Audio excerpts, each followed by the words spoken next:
Well, what's up, Life Spring? Hope y'all are having an awesome week.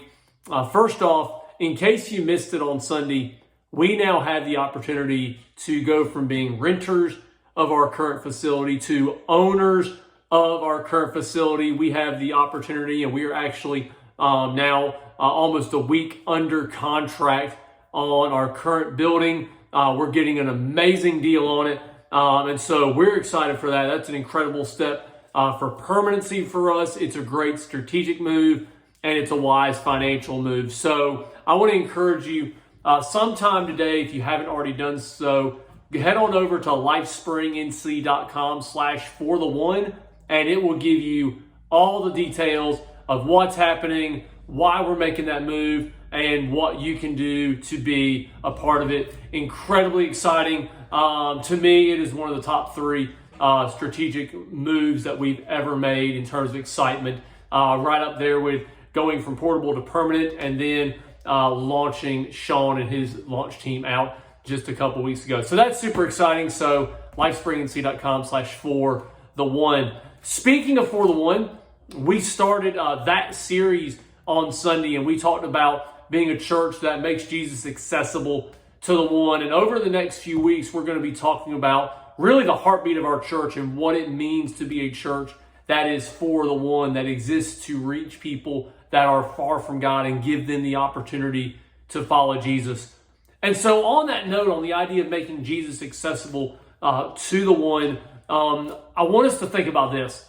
In order for us to make Jesus accessible to the one, we ourselves have to be accessible to the one. You say, what do you mean by that? Well, all of us can probably think of at least one person in our lives, in our circle of influence, that does not yet know Jesus. And so with that being the case, you may very well be the only avenue through which they may encounter Jesus. And so the question asked there is, well, how accessible am I to them? Galatians 6:10 is helpful in evaluating this. Paul writes this: therefore, as we have opportunity, let us do good to all people. And he'll actually go on to say, especially those belonging to the family of God, but all people is the first idea there. What is the idea there? It starts with, as we have opportunity. And so are you seeing the opportunities that are in front of you? And then are you making yourself available to step into those opportunities? What might that look like? It could be a conversation with a neighbor. Maybe you've noticed something. Maybe they have a need that they may need met. And it's just simply asking, hey, I noticed you need help. Would you like me to do this for you?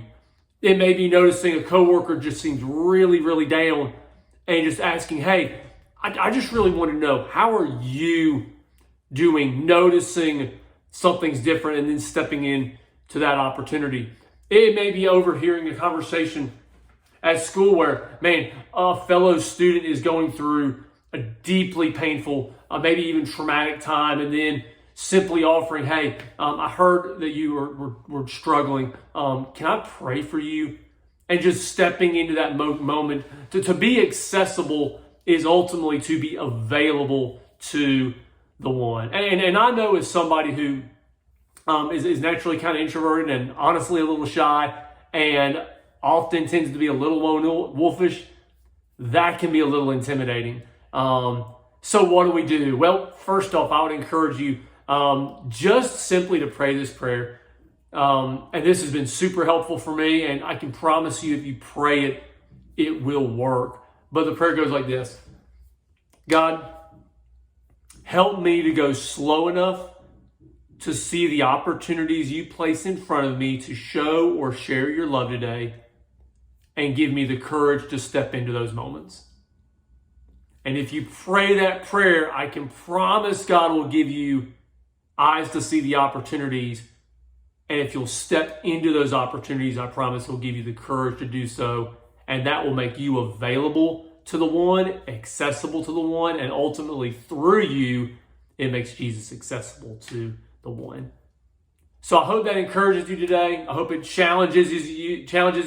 And man, let's be accessible, let's be available, and let's be a church that is for the one. I love y'all. Cannot wait to see y'all Sunday. Have a great week. The best is yet to come.